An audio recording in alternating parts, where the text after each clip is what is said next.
Well, everybody, welcome to the podcast. This is the Residual Earners podcast. We are back with episode 3. Couldn't be more excited. In the studio for the second time with my father, who it's just a pleasure doing this podcast with. I look forward to it every week. Just want to say welcome to the podcast. And we didn't skip a week this time. We did not skip a week. We didn't have a wedding this time. No wedding, no nothing. Our focus is on the podcast, putting out the content. But I will show them my Yeti, father of the bride. Jordan's sister, our daughter, got married here a couple of weeks ago, and she got me this. So I'm father of the bride. Made me feel special. That's right. Yeah, and I'm excited to be here as well. It's always fun. You've traveled a long way to be here. Let's give the people a little bit about your week, what you've been up to. What have you been doing? Wow. I went to Monday. I went to Mechanicsburg, Pennsylvania, gave a speech there. And then Tuesday night, I was in Princeton, New Jersey, gave a speech there. And then last night, I was in Philadelphia, Pennsylvania, and gave a little talk there, and flew home like bright and early this morning. My flight was at 6:30 a.m. That was my flight time. So I was up early. And doing networking all week? Oh, yeah. That's what I love to do. And the momentum is still there, and the excitement's rolling. We had over 50% guests at the first meeting. I mean, people are looking right now. I'm telling you, with the economy, they're looking. And I'll tell you a quick story. One of my ex-coaches, a guy named Gary Bothan, I showed him this business about, it was 16 years ago probably. And he wasn't interested, and that was fine. Still love the guy. I got a call about a week ago from Gary. I'm thinking, man, I hadn't heard from him in ages. He goes, "You still doing that networking thing?" I said, yeah, I'm still doing it. He goes, "The economy's kicking my butt. I need to join you. Let's get together." And that set a record for me. I'd never shown a presentation 16 years and then 16 years ago, and then now them want to do it. You know, I've had it happen 2 or 3, 4 years, but never 16 years ago when I showed him. Definitely. And that just goes to show you never know what's going on in people's lives. You never know who's looking. Yeah. You never know who's needing an alternative to make money. And that's where network marketing is so good for so many people. Well, I always tell folks that no doesn't mean no. It just means not now, because you just never know what's going on in people's lives. You know, a guy can get a new promotion and he is pumped up, gets that new parking place with his name on it, makes a little more money. And then 3 or 4 months into it, he realizes that that's a little more money, but he's got twice the work and he's away from his family, traveling all the time. And that new promotion isn't as exciting anymore. And now he's ready to do something else. You just never know what's going on with folks. Definitely. So what else is going on?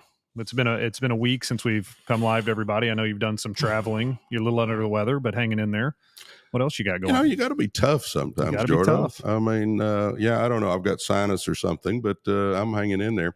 I will tell you kind of a funny story. I don't know what happened here, but Monday when I got there, I wasn't feeling great, but I got the hiccups. Well, I mean, you know, everybody gets the hiccups every once in a while. Well, they went away, and I thought, okay, good. Then a couple of hours, they come back. And then a couple hours later, they go away. And for the last couple of days, I've had off and on hiccups. Never in my life. Never have I had off and on hiccups like that. But thank the Lord they're off right now. Or guys, if I start making funny noises, it's because the hiccups came back. How's that? We showed him where the mute button is. So if he starts making too many noises, he knows what button to hit. But well, tell me what's going on in your world. You know, it's just chasing kids around. That's kind of the name of the game. The kids, they're in all different activities. I have 3 kids, 6, 4, and 2. For y'all that don't know the kids, they're wonderful, by the way. They're great kids. They keep us busy. Grayson, big hockey player. Willa's gotten into skating now and gymnastics, swimming. Tatum, the 2-year-old, is into swimming and gymnastics as well. Grayson is doing his first lacrosse practice today, so he's got another sport with a stick that he can go whack people with. So we'll see how that goes, but it's nonstop. You know, I told Jordan when he said Grayson was going to play lacrosse, I said, can you not play a sport I know something about? I played football, baseball, basketball, and a little soccer. I coached football and basketball. Never played hockey, never played lacrosse. I don't know the first thing about him. So I wish he would play something I could actually help him with, you know? Definitely. And last year was Grayson's first season of playing hockey. And one day I told my dad, go get him dressed in the locker room, and I'll let you take it from there. You know, I'm an athlete from way back. I still kind of feel like an athlete most of the time. And I'm pulling stuff out of this hockey bag that I had never seen in my life. I didn't know if it went on his head or his feet. I mean, I couldn't tell. So I'd pull something out and I'd look at Jordan and go, where does this go? It was a humbling experience for an ex-coach to not even know how to get your grandson dressed for his sporting event. It's there's a lot of gear, and this little guy's very particular about the order it goes in, how it's strapped on, how tight his skates are, everything. So it is a process to get the kid ready every day. No, and I've never literally taped stuff on, which he likes to have his stuff tight. He likes his stuff tight. But last night we went and bought his first lacrosse stick and lacrosse balls, which this will be interesting. He messed around with it in the garage, and he seems to have the talent for it. So we'll see if it sticks or not. But I think anything he's out there running, having fun, he just loves doing. It'll be a blast.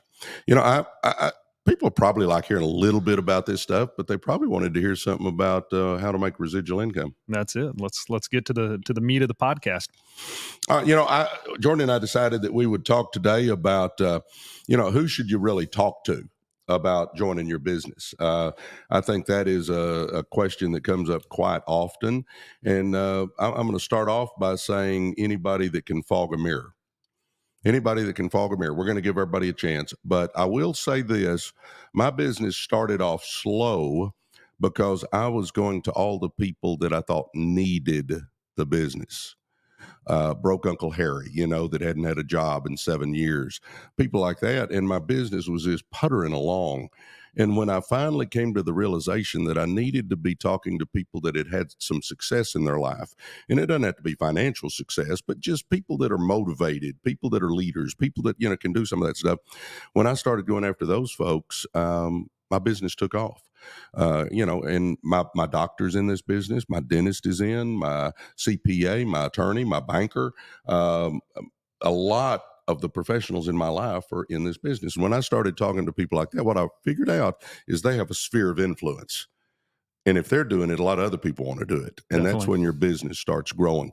Broke Uncle Harry usually struggles with credibility. Definitely. And that's it. What I wanted to really work on today, and I mean, we'll probably make this a 2 or 3 part series because we need to go into what do you do after you make your list. But I really wanted to focus on the list because in network marketing, your list is your capital. I mean, that is your valuable asset in this business, your network, your list of people that you know.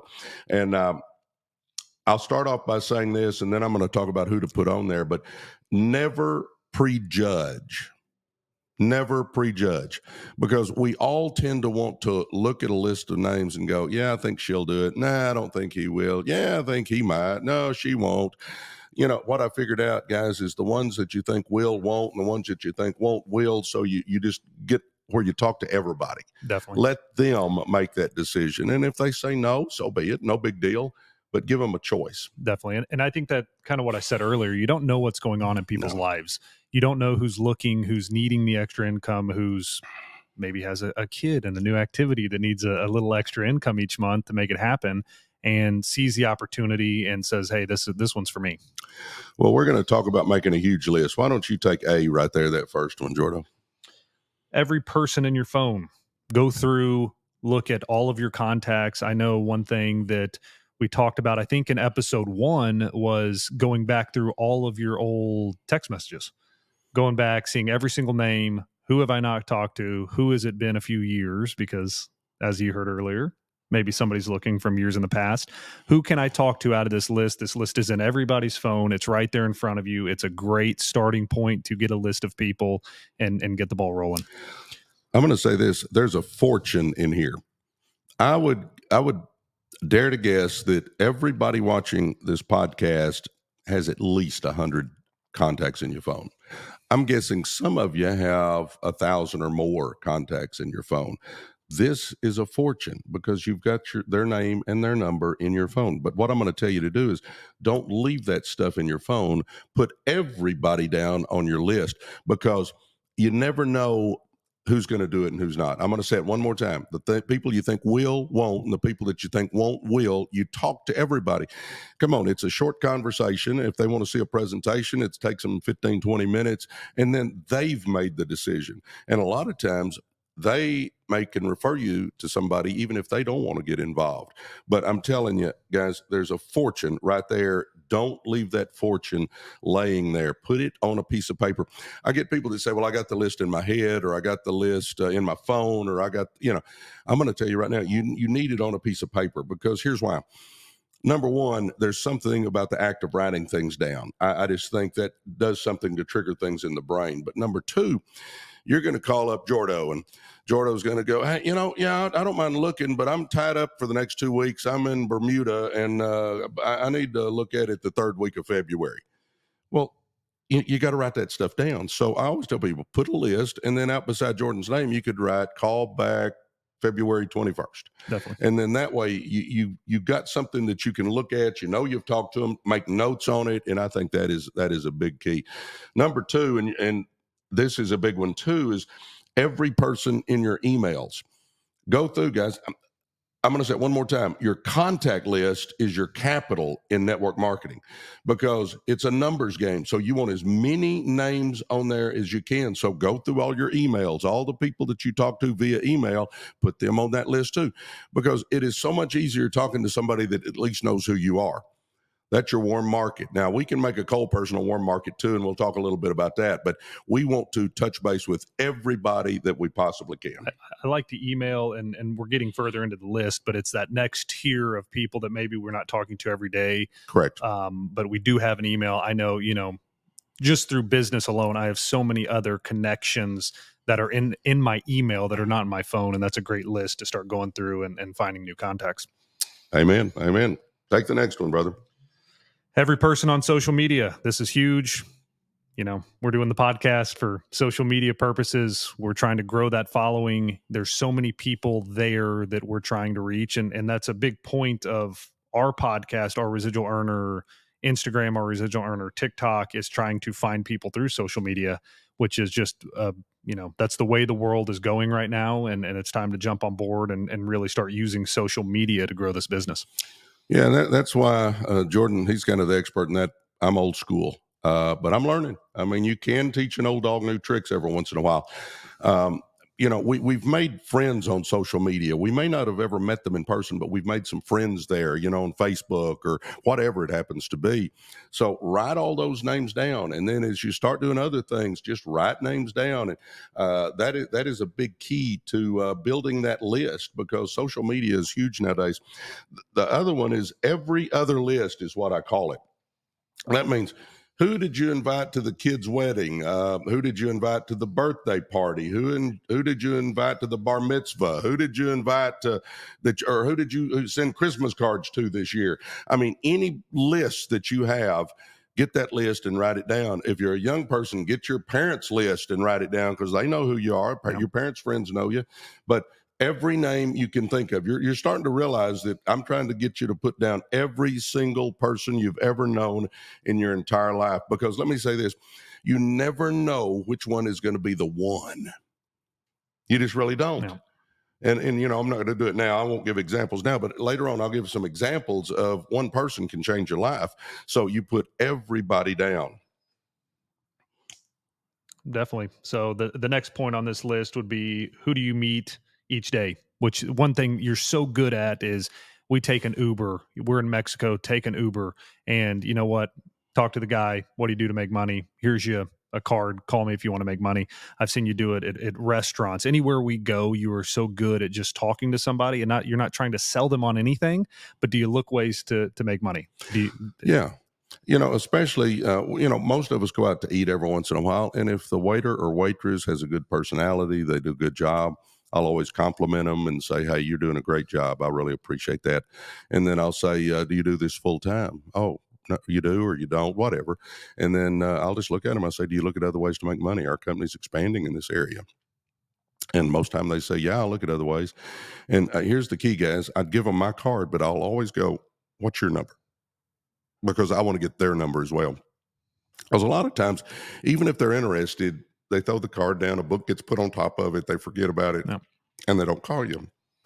Well, if I've got their number, I'll call and go, hey, this is Presley. I was in Bob's Steak and Chop House night before last, and ask you if you look at other ways to make money. And then I'll go into, hey, here's what I got. When do you have time to jump on a Zoom? Let me show you, stuff like that. But guys, unless you're a hermit living in a cave, you're meeting people every day, all day. I mean, what we do in our profession, in the networking profession, you got to get out and meet people. So I think that is huge. Okay, the next one, search for like-minded people on social media. I can always tell by the posts people put up kind of what their mindset is. And when I see somebody that's posting and it's stuff that I really like, Yeah. I'll try to make contact with them because I'm thinking they think like I do a little bit. That's somebody I want to talk to. I think that is a huge one. And then Jordan? It goes right along with the last one, is join social groups, whether it's Facebook groups, whatever it is. But there's plenty of networking groups out there. There's that, it may just be a group on Facebook. They may meet once a month, whatever it is. But join these groups, because there's people in here that are looking for different ways to make money. They're looking for different avenues, and it's right there in front of you. It takes a little effort, and you can really find some great prospects in these type of places. Yes. There's lots of clubs and groups on social media that you can join. And don't join something you have no interest in. But if it's something you have some interest in, join that and then start contributing. We want to add value to anything we do. So start adding value to that group and watch what happens. People will start befriending you, and then it'll come up. Yep. I mean, it'll just come up, and you'll have a chance to jump in there. I went to a stretch zone. I do stretching a couple of times a week, and there was a guy sitting there, and I started talking to him. He was an old coach, and he and I kind of hit it off because of my coaching background. And just in the conversation, I hadn't mentioned what I do. Just in the conversation, he goes, "Boy, it's getting pretty rough. I got 3 kids in college." Well, he just opened the door right then. I mean, I didn't have to do anything but drive through it. I just said, hey, do you look at other ways to make money? And he said, oh, absolutely. So I'm hooked up with him this week, and it was just sitting there just talking to people. But join groups. Groups in your own area. I mean, live groups that you can join is huge. I always tell people, if you like to play basketball, that's great. Go to the gym and play basketball and just talk to people, get to know people. If you want to be in the knitting club, great, get in the knitting club, but join a club and start knitting with people, and people will start talking about what's wrong in their lives, what they need, what they're looking for. It doesn't really matter what your likes are in life. Join some other people that like whatever you like, I guess, as long as it's not immoral or illegal, but join people that are doing stuff you enjoy doing. And our business is just getting around people. Definitely. And again, add value, guys. I mean, we're not there to be salespeople. Add value to their life, and then just listen, and they'll say something about, my kids need braces, or I hate my job, or oh my gosh, it's almost Monday, or they'll say things to kind of give you that clue that they're looking for something. Definitely. My 2 outlets there are, I joined a hockey team. This is my 2nd season on that. And then obviously golf for me is a big one. I'm a big golfer, and when you spend time out on the course with people, you have plenty of time to talk to people, meet new people, and hear if they're having any problems, and maybe the door's open for you to just let them know what's going on. I'm going to throw this out there right now because I'll forget it if I don't. The thing that we have to understand is there are different levels of broke. Correct. Because you can live in a mobile home and drive an old beater car, and you can be broke. Sure can. But did you realize people can live in a 6,000 square foot house and drive an SL Mercedes and still be living paycheck to paycheck? I screwed up early in my business. I'll tell a quick story here. Tom Westbrook, Tommy, was my Sunday school teacher. I get in the business. Well, Tommy is the guy that when we'd go golfing, he'd pay my golf. He drove his Mercedes, yada, yada, yada.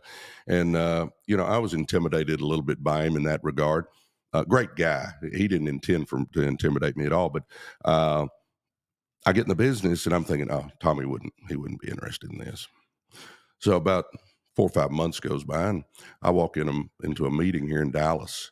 And as I'm walking in, I glance over, and Tom Westbrook is sitting with another guy. He comes running up to me, and his words out of his mouth, the first thing he said is, "Why hadn't you told me about this?" Well, obviously, I kept up with Tommy. He wasn't on my team Yeah. because I didn't say anything, but he put in probably 1,500 people that could have been on my team. 100%. But I was sitting there thinking he wouldn't be interested because he drives a Mercedes. And you learn, you just don't know what's going on with people's lives. Don't prejudge. No. My next one is attend events in person. And what I mean by that is, there's a lot of stuff going on about personal growth. There's lots of events you can go to and listen to speakers. The reason I like to go to events like that is most of the people that are attending a personal growth event, they're looking to change their lives. They're looking to do something with their life. They're motivated. Good word. So, and there, sure, you get something out of the people talking, and you're taking notes, and you're learning, and you're growing, absolutely. But the thing that I like to do is every time there's a break, I'm talking to people and trying to get to know people, and I'm trying to trade cards with people, and because you just never know what's going on there. But the people that show up at those kind of events, those personal growth kind of events, tend to be, as you said, motivated. Definitely. And I think maybe go over it. You're not trying to hard sell people. This is just an initial meeting and getting to know people and building that relationship. And then once you start adding value to people's lives, then the door can be open for you to do something there. Every situation has a different approach. If I'm going through the checkout line in the grocery store and there's a line behind me, I got 30 seconds with that checker, I have to move quick. Yep. I mean, I've got this 30-second window. If I'm not in a rush, I'm not going to jump on them about my business. I'm not going to say, "Do you look at other ways to make money?" No. I'm going to try to get to know them. Definitely. And develop a little bit. I mean, we're not going to be best buddies, but I try to develop a little bit of a relationship. And then, if I know I'm going to see them the next day, I'm not even going to say anything the first day. No. I'll just wait. And when it passes, the next day, I may not say nothing the next day. But then by that third day, I've been talking to them for a couple of days. I think by then they at least think I'm a semi-normal person. Definitely. Then I'll say something. "Hey, I heard you mention, that you didn't really like your job. I got something you might want to look at." But every situation is different. If you've got time, though, develop a little relationship. If you can get a card, call them back and go have coffee with them, stuff like that. I think we scare people off a lot of times by just hard selling the minute we bump into them. Definitely. I don't think anybody likes a hard sell. No. And I learned a long time ago, I'm not trying to convince you to do my business.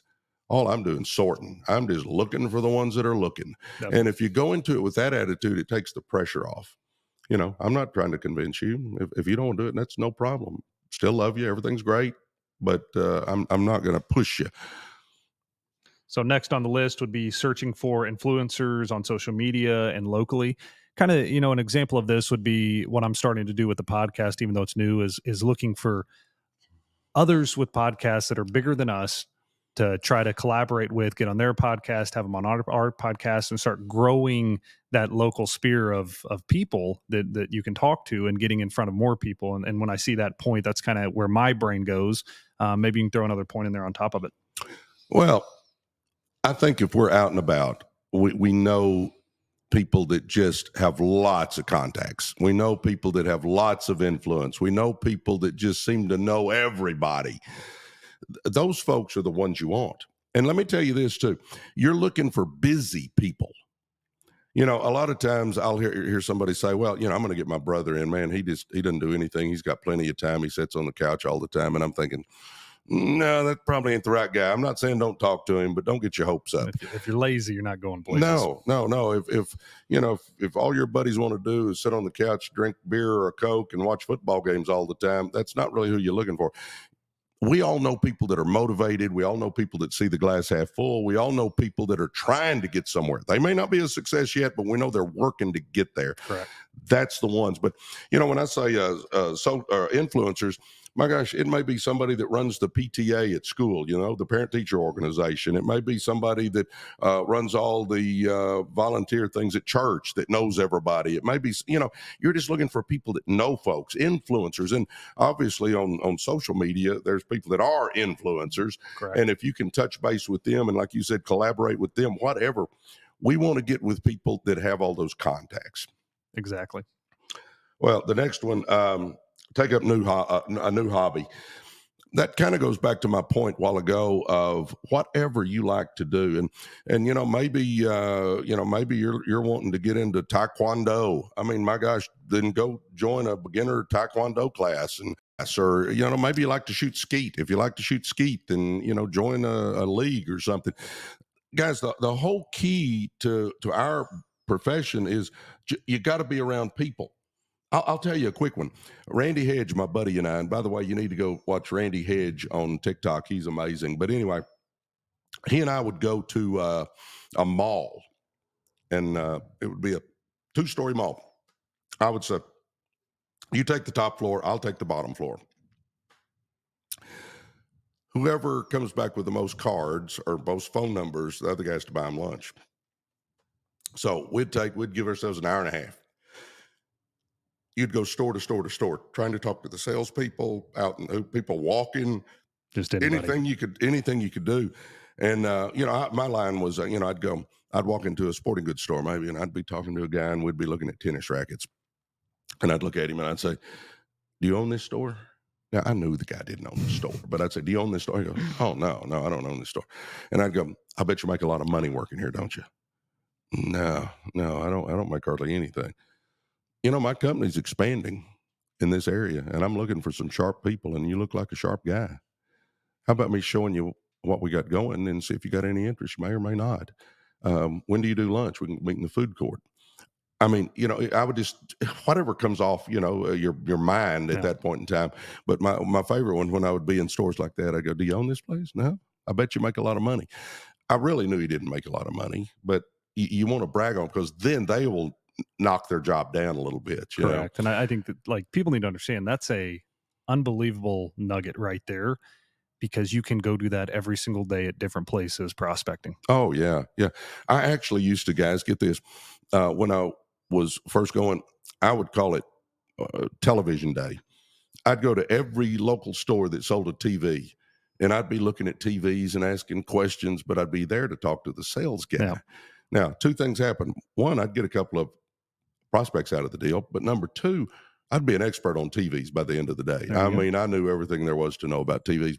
And the next day may be pickleball racket day, and the next day may be tennis shoe day. But I'd kind of give it a name, and then I'd go to different stores where I could talk to people. If you're just sitting home on the couch doing nothing, nothing's going to happen. Correct. You got to get out. So if you're having a day where nothing's happening, my gosh, get to the mall, get to Walmart, get to something where there's people, and that's why you got a chance to do something. And I'll throw one thing in there. I call them money-making activities. And when I'm sitting at home and let's just say I got YouTube up, I'll say, you know what? This is not a money-making activity. What am I doing right now? Get back focused, get on money-making activities. Yeah. And that's what this business is about, is doing stuff that is growing your sphere of people that can join this business. Yeah, I call it, a revenue generating activity, and that's it. I'll throw this in here, guys, and then we got to start winding this thing up. But the average American watches TV or scrolls the internet 6 hours a day. Does that not just blow your mind? 6 hours a day watching TV or scrolling the internet. By the way, I call a TV a time wasting electronic income reducer. But anyway, people spend so much time that they could change their life so drastically if they would put that 6 hours to a positive use. But that's for another episode, Jordan. My last one on here is you can use memory joggers. If you just Google memory joggers, I mean, it'll come up with butcher, baker, candlestick maker, mechanic, banker. I mean, it'll just have a list of occupations and what you're supposed to do. Banker. Okay, what bankers do I know? Okay, what plumbers do I know? What carpenters do I know? It gives you a chance to write on there. And you can just find that online. Yeah, online. Just put memory jogger in there, and it'll pop up. The other word, there's a thing that you can use with friends like you're my good friend, friends, Friend. Uh, if you look, friends, no, not friends. What am I dreaming of? Frank. It's Frank. Friends is my first one. Um, F stands for friends, R stands for relatives, A stands for associates, N stands for neighbors, and K stands for kids. So think about that. Friends. If you're still looking for names, who are my friends? From now and all the way back to first grade. Who are my friends? Relatives. What relatives do I have? Even second and third cousins, associates. That means, who do you work with? Who do you work with now? Who did you used to work with? I mean, that's a big one. Neighbors, we got that one. And then kids. My gosh, when Jordan and Sarah Beth were small, I got a lot of my prospects from their friends' parents, and several of them in the business. Don Kerner comes to mind, Right. his little league baseball coach and stuff. So that's just Frank is just kind of a way to think about friends, relatives, associates, neighbors, and kids, to get you thinking in that direction of who you're looking for. And then, the only thing I just wanted to touch on this, because I think we need to do a whole show on this, and we might can get Reagan on this one because I think she would be good. But with social media, I'm going to give you just a couple of tidbits, and I'm going to do this quickly because, like I said, I want to do a whole show on it, but I'll just touch it today. When you're posting on social media, I don't really feel like you should be hammering people. I think people get sold all the time anyway. I think we want to just get their attention. And I've put a couple of things here, 6 of them actually. Use social media to get attention. So, yes, be posting. If you go on vacation, post. If you're having a party at your house, post. If you're, anything that you're doing, post to get some attention to you. You use that to build trust, because if they're watching you and you're at a Mavericks game, or you're at your kid's little league game or something, they're going, this is a real person. I mean, it starts building a little bit of trust, even though it's over social Correct. And media. I think somebody who, which we've mentioned earlier, Randy Hedge is unbelievable with building trust on his platform. Yeah, again, I'll say it again. Go to Randy Hedge on TikTok and look him up, because he's phenomenal. If you're wanting to do some TikTok stuff, just watch some of his, and he'll give you some great ideas. You'll know you found him by the big cowboy hat. Yeah, He's unmistakable. yeah. He's a big boy, number one, and he always has a hat on. I mean, I've known him since dirt. And the only thing I've ever seen him do besides the cowboy hat is every once in a while he'll put a baseball cap Correct. on. But 90% of the time it's a cowboy hat. You use social media to stay in touch. I see guys from high school and gals from high school that I hadn't talked to in, my gosh, 30 years. But I see something on Facebook, and I'll stick a comment in there, and I go, oh, Presley, how you doing? And it just kind of renews that relationship, which is a good thing. Correct. Um, Use it to discover their why. If you'll read people's posts, a lot of times it'll tell you what they're looking for in life. Sometimes they'll be talking about what's going on at their job, or they'll even put negative comments about, I don't like my job, or they'll put something about needing money, or and a lot of times if you'll just read through, you'll figure out their why, and then you can call and go, hey, I saw where you could use a little extra money. I might can help you with that. Yep. But anyway, that's a good thing. Use it for fun and social proof. I think social proof just means social acceptance. I think if we're at an event and we got a couple of our friends there and we got our arms around them and we're having fun, it may be our company event, but I'm not going to be pushing the company right then, but I'm just going to be there and we're all having a great time, and people looking at that going, man, they're having a fun time. That must be a fun thing to be with. It just kind of puts a stamp of approval on things when you do it that way. And then the other one is, and I've used this several times, use it to get their phone number. Like, it'll be a buddy that I hadn't seen in 30 years, and I'll say, hey, here's my number. What's yours, man? I'd like to catch up. And I get their phone numbers that way. So it's, social media is great. And we've got an expert that Jordan and I know that we'll get her on here with us to do a full episode on that. But I'm going to recommend with social media right now, just use it to do some of those things, not hammering people of, hey, I got this great way for us to make money. Call me now. Definitely. There's too much of that going on. Yeah, and I think this all goes back. You're building your brand. That's at the end of the day, all of this falls under the umbrella. We're building a brand, and what you decide, you need to be very careful with what you're posting and putting out there, because it's either helping your brand or hurting your brand. And in network marketing, all we want to be doing is showing, hey, we're having a good time. this is the stuff we're able to do because of our, financial freedom situation. And we're putting these positive things out there to build up the brand and show the positivity it can bring. Absolutely. And, I'll end with this, guys. We've got more momentum going right now than we've had in years. And I really believe a couple of things. One, it's people are looking. It's the first of the year. Yeah. Every time the first of the year rolls around, people want to lose weight and make money. I think that is really playing in right now, that lots of people are saying, I want 24 to be better than 23. And then the other thing is the economy is hurting people so bad. Price of bread, milk, and gas has gone through the roof. And for a family that's barely getting by, they're looking. Yeah, that's like Gary calling me saying, hey, inflation's eating me up. I need to join you. So I'm telling you guys, this is an amazing time to get a side hustle going. And get one that you can make an extra little bit, or you can make an extra lot, whatever you want to make. We got a chance to turn it into a full-time gig if we're willing to put out the effort. The beautiful part about a networking business, it's your business. You can work at none and make none. You can work at a little and make a little, or you can work at a lot and make more than you ever dreamed. So it's kind of up to you. Definitely. And again, guys, Presley wrote a book, Millionaire by Halftime. You can find it online. All of these success tips, everything we're doing, you can find it in book form. Read it, learn it, and it'll really help you follow along with the podcast. It's just a great tool that we all need to be using to just learn every day, to keep on growing what we're doing, learning new things, and self-improvement is key in all aspects of life. Yeah, and understand this. I don't use this to make money. Anything I make off of book sales, I donate to charity. I actually make money doing what I'm telling you I'm doing, and that is with networking. So understand, this is not a sales pitch so I can line my pocket. That money will go to charity, and I just want to help you get going. So that is so awesome. Well, just thanks everybody for stopping by, whether you're on the podcast platforms, whether you're on YouTube, wherever it is, we greatly appreciate it. This last episode, we saw a lot of traction.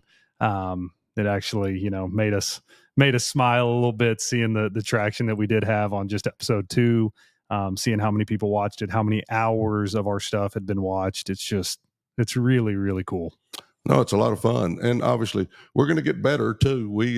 I think each episode we try to get a little better, try to do a little different settings, different lighting, different this, that, and the other. So watch ourselves figure out what we're saying too much. Yeah. Don't say, yeah. Jordan told me, he said, a lot. And he said, you said, a little bit. So I've been trying to not say, today. So self-improvement. That's it. That's where we're at. That's it. Well, God bless you guys. We love you. And we'll see you next week at this time. Yeah. Thanks for stopping by.